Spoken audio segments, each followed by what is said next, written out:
সত্যি সত্যি কি চট্টগ্রামে ঢুকে গেল ইন্ডিয়ান আর্মি? ইন্ডিয়ার খেলা কি শুরু হয়ে গেল? জানা গেছে বাংলাদেশের প্রায় ৩০০ কিলোমিটার সীমান্ত দখল করে চট্টগ্রামে ঢুকে গিয়েছে আর্মি।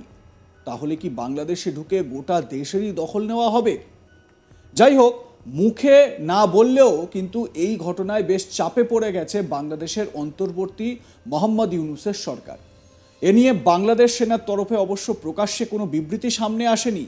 তবে যে সীমান্তের কথা আমরা বলছি সেটা ভারত বাংলাদেশ সীমান্ত নয়, মিয়ানমার বাংলাদেশ সীমান্তের কথা বলছি আমরা। জানা গিয়েছে মিয়ানমার বাংলাদেশ সীমান্ত সংলগ্ন প্রায় ৩০০ কিলোমিটার এলাকা নাকি দখল হয়ে গিয়েছে। প্রসঙ্গত এই এলাকা পড়ে মিয়ানমারের অধীনে, কিন্তু বাংলাদেশ সীমান্তের একেবারে কাছে থাকায় এ নিয়ে উদ্বেগ বেড়েছে বাংলাদেশে। এই ৩০০ কিলোমিটার এলাকা পুরোপুরি দখল করে নেওয়ার দাবি জানিয়েছে মিয়ানমারের আরাকান আর্মি।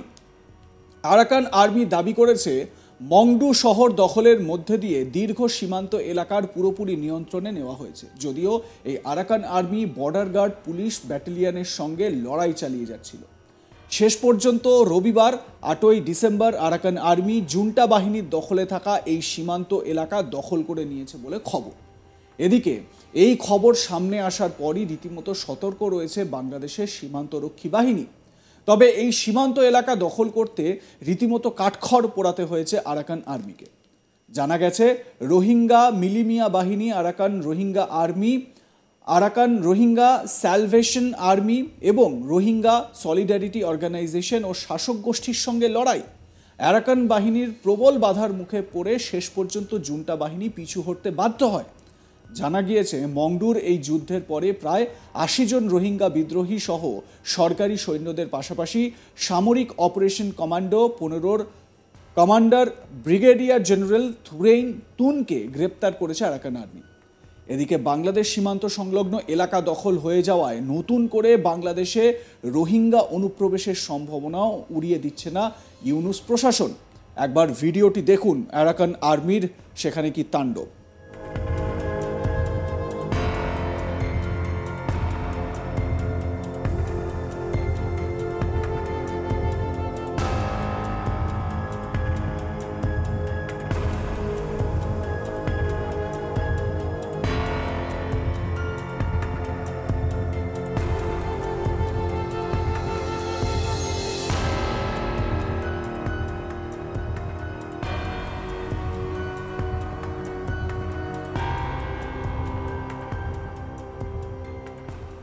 প্রসঙ্গত ভারত সরকার রাখাইন প্রভিন্সে ২০০৯ সালে শুরু হওয়া Kaladan multi modal transit transport প্রকল্পকে এগিয়ে নিয়ে যাচ্ছে। সিথওয়ে বন্দর, পালতোয়া অভ্যন্তরীণ নৌ পরিবহন টার্মিনাল এবং পালতোয়া মিজোরাম মহাসড়ক এই প্রকল্পের অন্তর্গত। ভারত এই প্রকল্পে প্রায় $৫০০ মিলিয়ন বিনিয়োগ করেছে। ভারত আরাকান আর্মির সঙ্গে আলোচনার মাধ্যমে প্রকল্পটি পুনরুজ্জীবিত করতে আগ্রহী। রাজনৈতিক বিশ্লেষকদের মতে ভারত আরাকানে চীনের উপস্থিতি ঠেকাতে এবং ভারত মহাসাগর নিয়ন্ত্রণে চকপিউ গভীর সমুদ্র বন্দর ব্যবহার করতে আগ্রহী।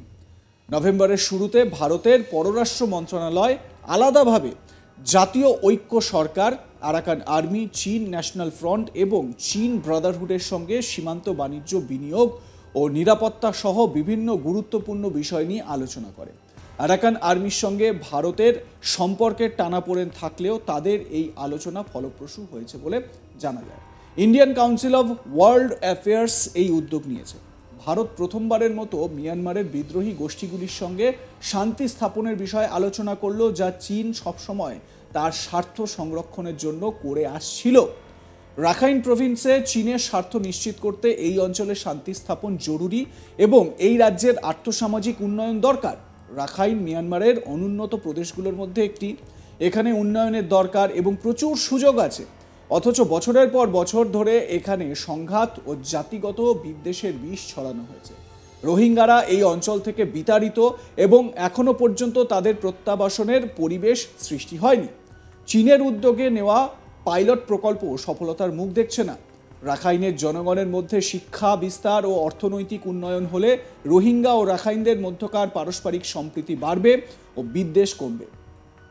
এর ফলে এই অঞ্চলে উন্নয়ন ত্বরান্বিত হবে ও নিরাপত্তা পরিস্থিতি নিয়ন্ত্রণে থাকবে। 1 বছরেরও বেশি সময় ধরে সামরিক জুন্টা ও আরাকান আর্মির মধ্যে সহিংসা বৃদ্ধির কারণে রোহিঙ্গারা রাখাইনের উভয় পক্ষে আক্রমণের লক্ষ্যবস্তুতে পরিণত হচ্ছে।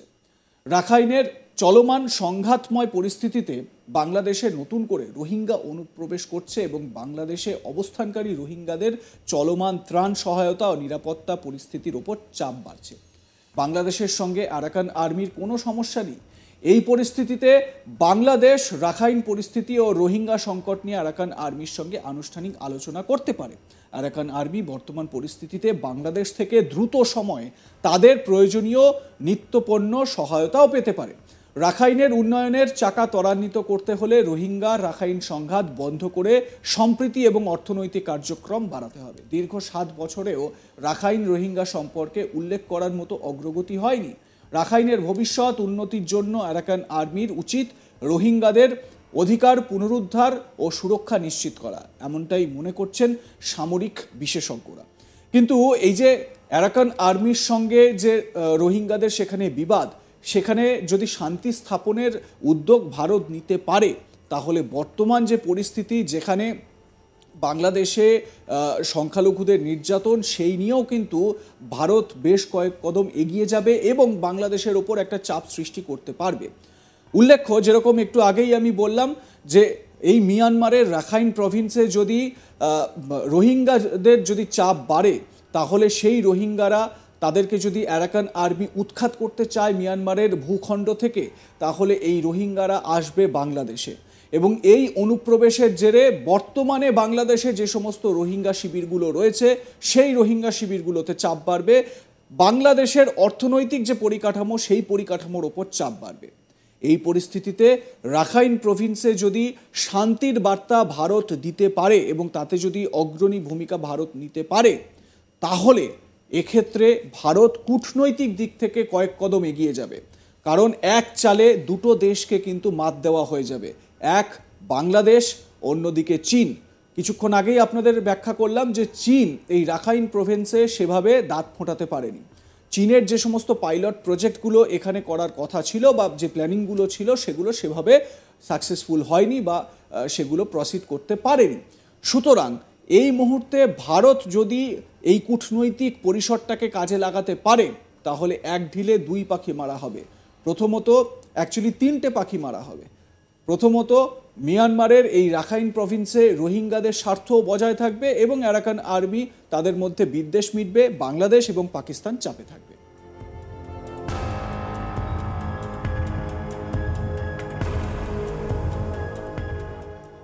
এ বিষয়ে আপনাদের মতামত কি জানাতে ভুলবেন না। দেখতে থাকুন আজ তাক বাংলা।